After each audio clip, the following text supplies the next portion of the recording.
Senhor, estou aqui para te adorar. Em tua presença desejo estar. Eu sei que nada sou, mas vim me humilhar. Preciso de ti, vem me restaurar.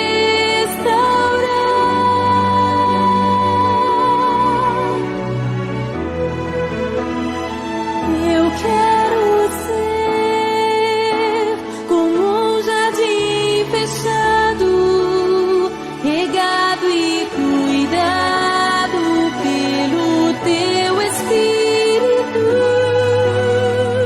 Flua em mim como um manancial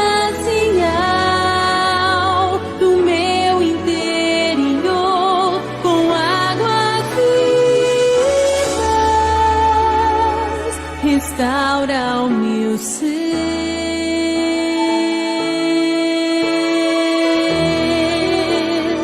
para o teu louvor.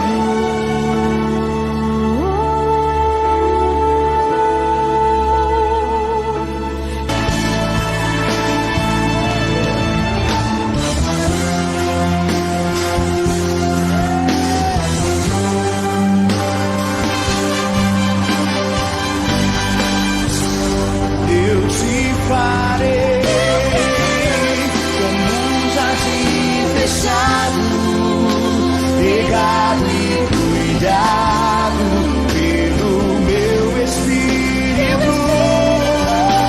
E eu fluirei como um manancial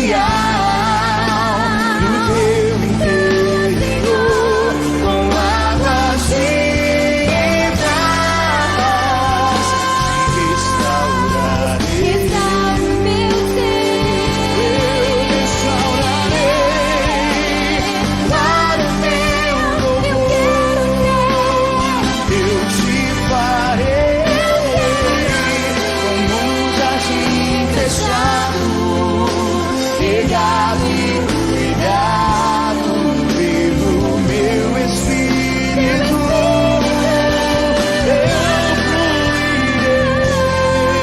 Eu fluirei como um manancial do teu interior, com águas vivas. Te restaurarei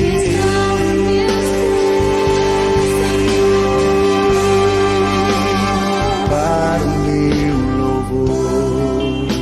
Restaura o meu ser Eu restaurarei, para o teu louvor. eu te restaurarei. Restaura o meu interior.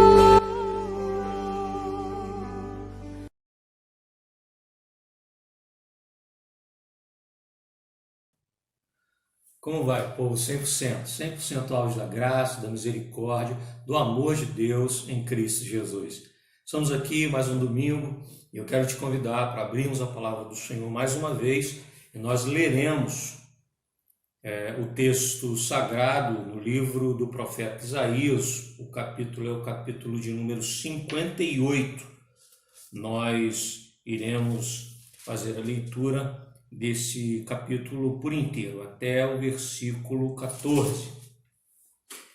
Diz assim a palavra do Senhor: clama a plenos pulmões, não te detenhas, ergue a voz como a trombeta e anuncia ao meu povo a sua transgressão e à casa de Jacó os seus pecados.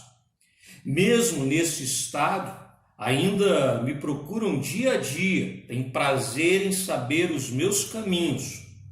Como o povo que pratica a justiça e não deixa o direito do seu Deus, perguntam-me pelos direitos da justiça. Têm prazer em se chegar a Deus, dizendo: por que jejuamos nós e tu não atentas para isso? Por que afligimos a nossa alma e tu não o levas em conta?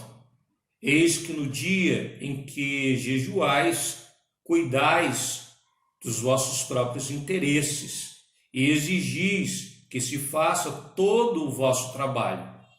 Eis que jejuais para contendas e rixas e para ferirdes com punho iníquo. Jejuando assim como hoje, não se fará ouvir a vossa voz no alto. Seria este o jejum que escolhi, que o homem um dia aflige a sua alma, incline a sua cabeça como um junco e estenda debaixo de si pano de saco e cinza? Chamarias tu a isso jejum e dia aceitável ao Senhor? Porventura, não é este o jejum que escolhi, que solte as ligaduras da impiedade, desfaças as ataduras da servidão, deixes livres os oprimidos e despedaços todo jugo? Porventura, não é também que repartas o teu pão com o faminto e recolhas em casa os pobres desabrigados, e se vires o nu, os cubra, e não te escondas do teu semelhante? Então romperá a tua luz como a alva, a tua cura brotará sem detença, a tua justiça irá diante de ti, e a glória do Senhor será a tua retaguarda. Então clamarás, o Senhor te responderá, gritarás por socorro, e ele te dirá: eis-me aqui. Se tirares do meio de ti o jugo, o dedo que ameaça, o falar injurioso, se abrires a tua alma ao faminto e fartares a alma aflita, então a tua luz nascerá nas trevas e a tua escuridão será como o meio-dia. O Senhor te guiará continuamente, fartará a tua alma até os lugares áridos e fortificará os teus ossos. Serás como um jardim regado e como um manancial, cujas águas jamais faltam. Os teus filhos edificarão as antigas ruínas, levantarás os fundamentos de muitas gerações e serás chamado reparador de brechas e restaurador de veredas, para que o país se torne habitável. Se desviares o pé de profanar o sábado e de cuidar dos teus próprios interesses no meu santo dia, se chamares o sábado deleitoso e santo dia do Senhor, digno de honra, e honrares, não seguindo o teu caminho, não pretendendo fazer a tua própria vontade, nem falando palavras vãs, então te deleitarás no Senhor. Eu te farei cavalgar sobre os altos da terra e te sustentarei com a herança de Jacó, teu pai, porque a boca do Senhor o disse. Oremos. Senhor nosso Deus, depois de nós lermos a tua palavra, Senhor, nós recorremos a ti mais uma vez. Que teu Espírito Santo que habita em nossos corações, Senhor, possa nos iluminar. Que nós possamos, Senhor, aprender de ti e que possamos colocar em prática, Senhor, a tua vontade. É a oração que nós fazemos e é em nome de Jesus que nós oramos, em nome de Jesus. Amém, Senhor. Irmãos, profeta Isaías, profeta da parte de Deus para o povo de Israel, ele se coloca diante do povo como atalaia. Ele se coloca diante do povo como aquele que vem da parte de Deus para restaurar a sorte daquela nação. É interessante porque quando o profeta ele se dirige ao povo, ele não se dirige a um povo que naquele momento, naquele dado momento, estava se entendendo como necessitado. ele se dirige a um povo que continua levando a vida como sempre levou, e achando que a maneira e a forma de continuar trilhando o seu próprio caminho era satisfatória e, portanto, desejável. O profeta se apresenta ao povo para dizer que continuar daquela forma seria caminhar para a ruína, para a destruição. E foi o que de fato aconteceu bem mais tarde, né, quando o povo foi levado ao cativeiro. Se a gente parar para pensar, Deus está, através do profeta, chamando o povo para uma reconstrução. A proposta do profeta é uma restauração. Agora, a proposta de Deus aqui, através do profeta, não é a edificação de algo novo, não é o levantar do novo, e sim o reparar aquilo que no meio da caminhada se danificou, aquilo que no meio da caminhada se deteriorou, passou por um processo de decomposição. E aí Deus, chamando o profeta, disse para ele: olha, isso é tão urgente que você precisa gritar esse negócio a plenos pulmões. Não te detenhas, ergue a voz como uma trombeta e anuncia. Quer dizer, há aqui uma urgência. É preciso ser agora. E é preciso ser feito com veemência. E o profeta, então, ele se coloca diante do povo, ouvindo a voz de Deus e dizendo ao povo aquilo que se fazia necessário para que uma reconstrução se desse. É interessante porque a gente vê aqui no texto, isso fica muito claro, né? Que era preciso reedificar o altar de Deus no centro da vida do povo. A partir do verso 2, o profeta diz, e é o próprio Deus que fala, assim como o profeta já havia dito no primeiro capítulo, né, do seu livro, ele diz que esse povo, não é que ele tivesse deixado de frequentar o templo, não é que ele tivesse deixado de cultuar, não é que ele tivesse deixado, não é, de louvar com hinos de louvor, não é que ele tivesse deixado de se reunir para orar, não é que eles tivessem abandonado a prática do jejum, não é que eles tivessem deixado de fazer as atividades todas, não é, costumeiras da religião daquele tempo. Não, isso eles faziam. A prática dos cultos, isso tudo estava mantido, mas acontece que nada daquilo agradava ao Senhor, porque na verdade eles precisavam reedificar o altar de Deus no centro da vida deles. Não era um culto para Deus, não era um reunir-se para adorar o Senhor. Deus não estava no centro, esse altar estava danificado. Ele diz aqui, o jejum, a oração era em busca dos próprios interesses.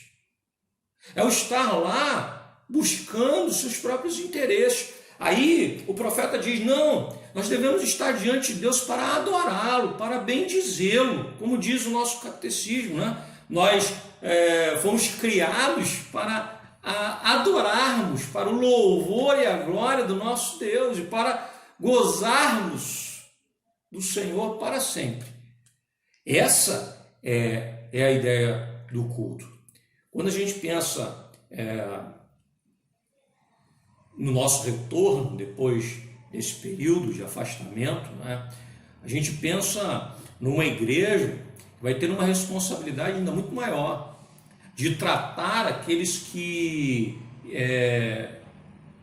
irão se mostrar ainda muito mais debilitados, feridos, machucados.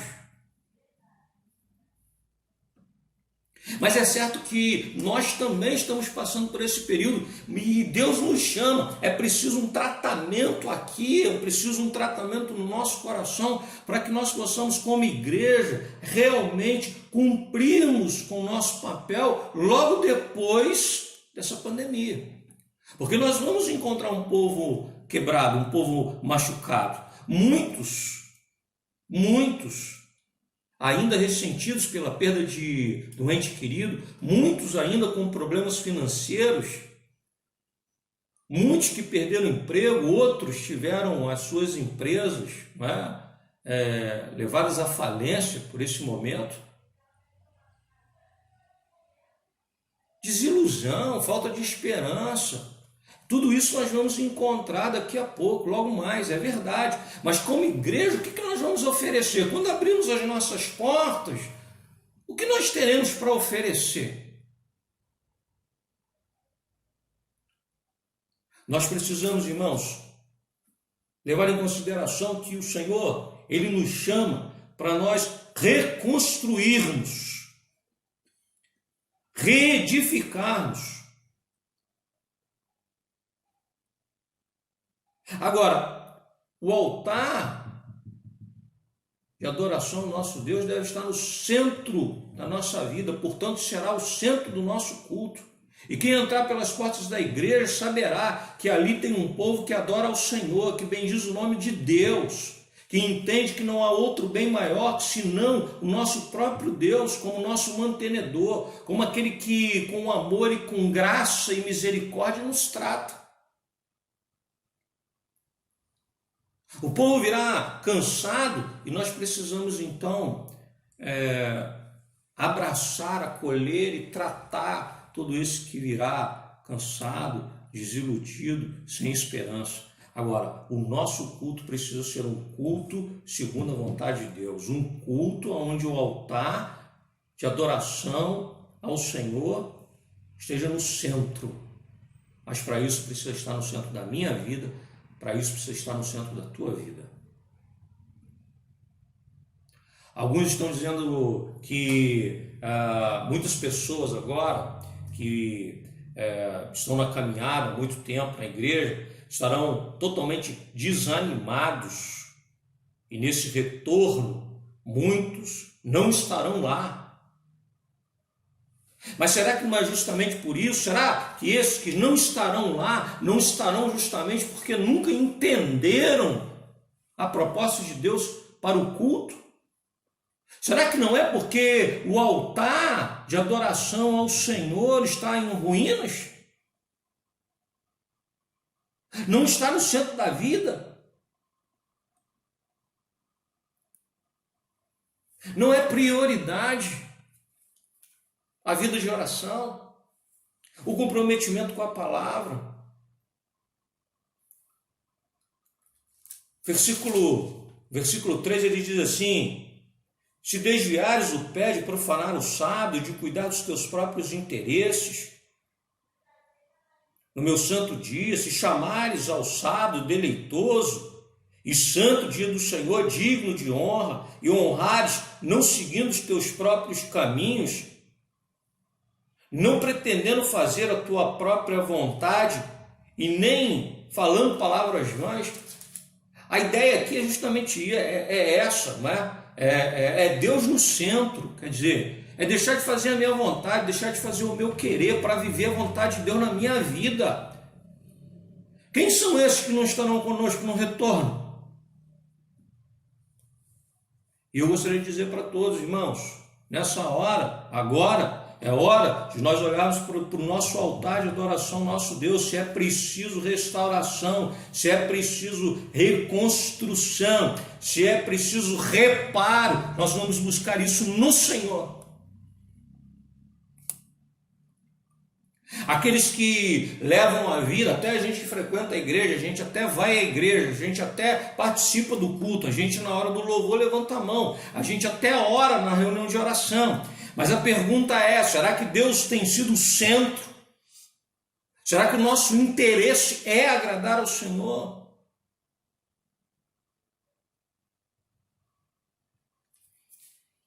Será que colocamos em primeiro lugar a vontade de Deus na nossa vida? Ou será que nós estamos sempre na dianteira, fazendo aquilo que é o nosso interesse, aquilo que é a nossa vontade? Será que não é isso que prevalece na nossa caminhada e na nossa história? A grande pergunta é essa, porque se for assim, nós precisamos de restauração. Porque quando nós falamos de uma igreja que vai receber para restaurar, para recuperar, para abençoar, para reparar, ela também precisa olhar para dentro de si, perceber se não é preciso, se não se faz necessário uma reparação, uma restauração nela mesma. Segundo, é preciso, nessa reconstrução, recuperar o brilho de um testemunho vivo. Versículos 8 e 10. Ele diz assim: então romperá a luz como a alva, a tua cura brotará sem detença, a tua justiça irá adiante de ti, e a glória do Senhor será a tua retaguarda. Se abrires a tua alma ao faminto, e fartares a alma aflita, então a tua luz nascerá nas trevas, e a tua escuridão será como o meio-dia. É interessante porque ele fala sobre a possibilidade, a capacidade, não é, daquele que serve ao Senhor se tornar um abençoador com a sua atitude, com o seu modo de viver. Quando ele fala do faminto, ele fala do faminto de alma, necessitado, em todos os aspectos, né? Nós não podemos pensar apenas na ação social. Ela faz parte, a ação social, o faminto, mas a gente precisa entender o faminto de alma também, para não ficarmos trabalhando apenas uma área. Nós precisamos trabalhar o homem por completo. Precisamos dar pão ao que tem fome, mas também precisamos matar a fome da alma, a fome espiritual. Como Jesus mesmo disse, não só de pão viverá o homem, mas de toda palavra que sai da boca de Deus. É essa carência, essa necessidade. Aí ele diz o seguinte: quando o nosso culto, o nosso altar está restaurado, o altar de adoração a Deus, a nossa vida é modificada de tal forma que já não somos mais egoístas e agora nós temos a condição de darmos um bom testemunho. Ele diz que aí a gente brilha. É o que Jesus disse lá, não é? No Evangelho, dizendo e chamando a todos nós para que nós sejamos luz no mundo. Vós sois a luz do mundo, disse Jesus. E aí ele lembra, essa luz não pode ficar debaixo da mesa, debaixo do banco, essa luz tem que ficar, não é, num lugar de destaque para iluminar toda a casa, ou seja, dissipar as trevas. E aqui ele diz, aquele que sai do culto, o culto ao Senhor, um culto segundo a vontade de Deus, esse sai pronto para abençoar, ele sai pronto para tratar, ele sai pronto para edificar, ele sai pronto para reconstruir, ele sai pronto para fazer a diferença. Aí a gente vai fazer a diferença. Aqueles que chegarem, que entrarem por aquelas portas serão tratados, abençoados. Nós vamos brilhar como um luzeiro, nós vamos ser um farol, nós vamos ser uma lanterna. É preciso recuperar o brilho de um testemunho que seja um testemunho vivo. Estamos vivendo uma crise terrível, essa que nós estamos vivendo agora. Agora, outras crises também estão sendo, sendo colocadas em destaque. Uma que a gente já vem há muito tempo e se coloca e se apresenta mais uma vez, porque é assim mesmo, num momento como esse, de grande crise, todas as outras mazelas, elas ficam expostas. Então, eu gostaria de dizer que, para você, meu irmão, minha irmã, nós temos uma crise terrível que já vem há muito tempo se arrastando, que é com respeito à liderança, né? Bons referenciais. As pessoas estão com sede, as pessoas estão necessitadas de bons referenciais. E quando eu falo isso, já tenho falado isso, falei no curso de aniversário da igreja, não é só no campo da política, não, da religião também. Agora nós estamos vendo aí oportunistas vendendo semente que cura a Covid-19. Um feijão mágico para curar uma doença para a qual não tem cura. À venda num tempo. Isso é terrível. Isso é um absurdo.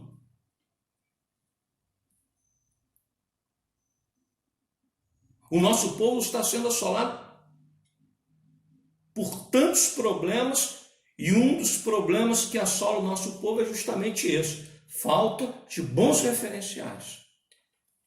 Aí ele diz aqui: aquele que presta um verdadeiro culto a Deus, aquele que tem no centro da sua vida um altar edificado de louvor e adoração ao Senhor, esse é luz nas trevas. Esse se transforma num bom referencial. Esse é observado. Ele vira exemplo. E é tudo isso que a sociedade vai precisar quando a gente retornar. Olhar para você e enxergar em você um exemplo. Olhar para mim e ver em mim um exemplo. Exemplo de gente comprometida com a palavra de Deus. Exemplo de gente que ama o próximo. Exemplo de gente que luta pela verdade a despeito dos seus interesses pessoais. Para a gente poder trabalhar essa questão, eu gostaria de destacar um último ponto, falando ainda sobre reconstrução. É preciso restaurar as forças para toda boa obra. Versículos 11 e 12. O Senhor te guiará continuamente, fartará a tua alma até em lugares áridos e fortificará os teus ossos. Serás como um jardim regado e como um manancial cujas águas jamais faltam. Os teus filhos edificarão as antigas ruínas. Levantarás os fundamentos de muitas gerações e serás chamado reparador de brechas, restaurador de caminhos, para que o país se torne um lugar habitável. Restaurando as nossas forças para toda boa obra. É muito interessante porque ele diz que os nossos filhos farão, sabe, a partir da onde? A partir de cada um de nós.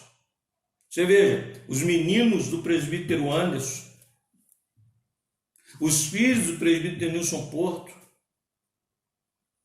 as filhas e os netos do presbítero Silas, os teus filhos, os teus netos, eles farão, mas sabe por que farão? Pelo teu testemunho, porque eles vão observar as tuas mãos colocadas a serviço do Senhor, edificando boas obras. Farão também, realizarão também, será natural. E aí ele diz mais, ele diz assim: levantarás os fundamentos de muitas gerações. Que coisa linda, não é? Quantas gerações terão como fundamento as obras que nós estaremos praticando no nosso tempo, no nosso dia. É o exemplo deixado, é o legado que nós vamos deixar para as próximas gerações, da primeira igreja presbiteriana em Queimados, daqueles que ainda virão, dos nossos familiares. Nós já não estaremos aqui, estaremos na glória com o Senhor, mas eles estarão aqui e estarão bem dispostos para toda boa obra. Sabe por quê? Porque o Senhor restaurou a nossa capacidade, as nossas forças para realizarmos toda boa obra. Não seremos como esse povo aqui, que gostava de ouvir falar sobre a justiça de Deus, mas que não a praticava. E por isso Jesus lá no capítulo 7, final das bem-aventuranças, em Mateus, ele diz assim: aquele que ouve as minhas palavras e as pratica, esses são como aquele homem prudente que constrói a sua casa sobre a rocha, não se abala. Aí vem a grande questão: quem estará lá no nosso retorno?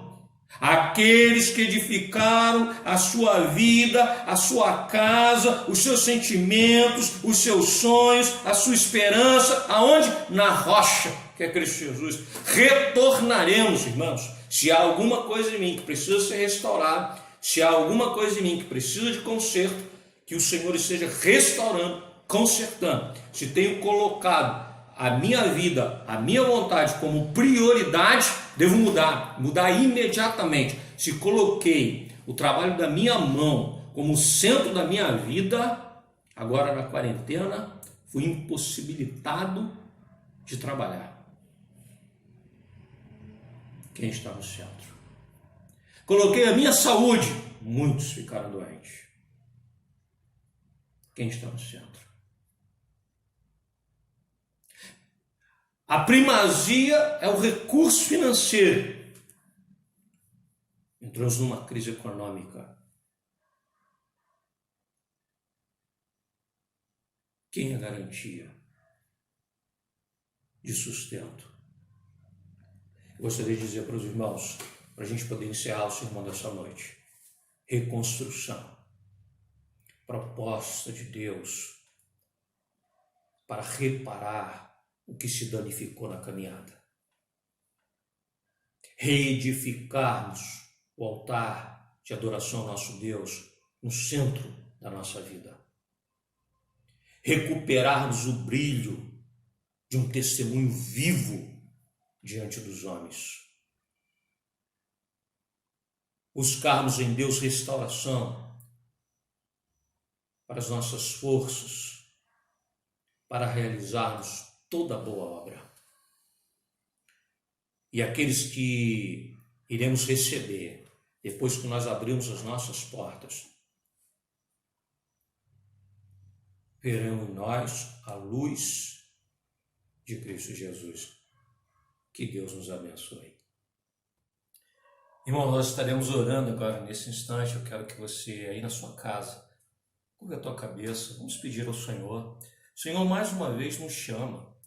Se há alguma coisa em nós que precisa ser restaurado, esse momento que nós estamos em casa, esse momento que nós estamos passando, que sirva também, né, para a reflexão diante do nosso Deus a respeito da nossa vida, do nosso culto, da nossa adoração a Ele. Se há alguma coisa que precisa ser restaurada, se precisamos restaurar o altar de adoração ao nosso Deus no centro da nossa vida, que nós possamos fazê-lo. Que nós possamos buscar, irmãos, dar um bom testemunho, que possamos recuperar o nosso brilho, se estamos ofuscados pelos problemas, pelas dificuldades, que nós possamos pedir ao Senhor que nos dê a condição, restaurando a nossa condição, para que possamos realizar boas obras. E assim nós vamos receber as pessoas e vamos tratar todos aqueles que chegarão precisando de restauração,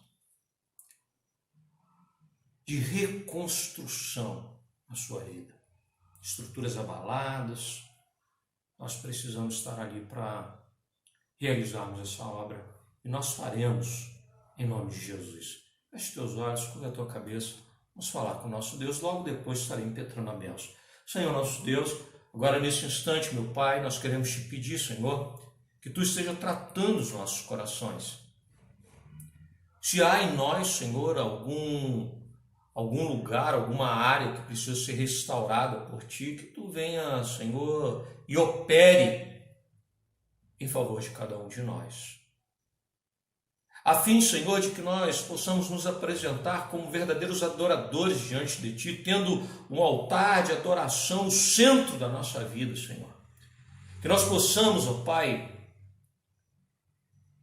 possamos brilhar diante da sociedade como bons referenciais. Uma sociedade carecendo, Senhor, de bons exemplos, que sejamos nós. Nós queremos te pedir também, Senhor, que Tu nos abençoe e nos capacite, nos habilite para toda boa obra. Há tanto para se fazer. Senhor, prepara as nossas mãos, Senhor, para que nós possamos realizar a Tua vontade. Essa é a oração que nós fazemos. E é em nome de Jesus que nós oramos. Em nome de Jesus. Amém, Senhor. Que o amor eterno de Deus, que a graça e a misericórdia do nosso Senhor e Salvador Jesus Cristo, que a comunhão e as doces consolações do Espírito Santo repouse sobre a vida dos teus filhos, hoje reunidos em seus lares, dos teus servos espalhados sobre toda a face da terra, não só na noite desse dia, mas por todo sempre, que a igreja diga amém, Senhor. Amém.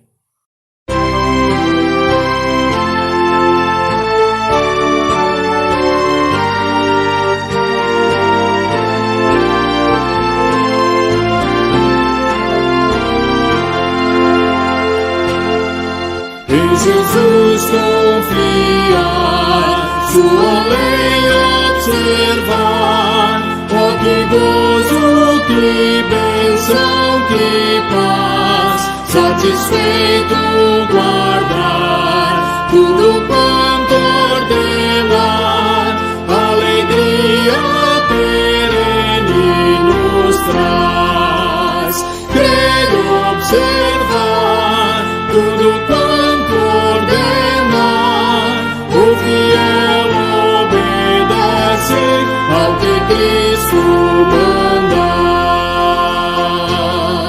O inimigo falaz, a calúnia mordaz, Cristo sabe desprestigiar, nem tristeza, nem dor, nem intriga maior, pode o crente fiel abalar.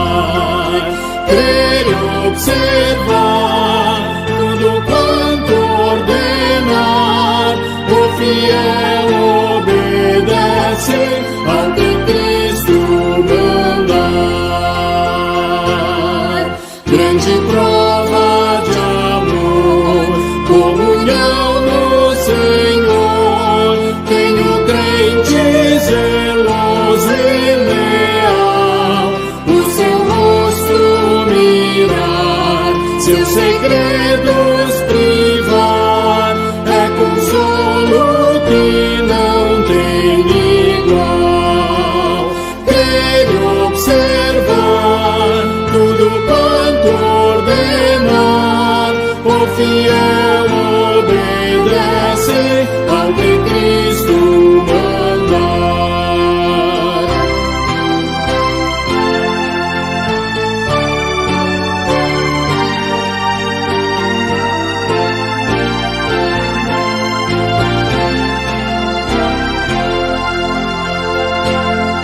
Resoluto, Senhor, e com zelo e fervor, os teus passos queremos seguir, teus preceitos guardar, o teu nome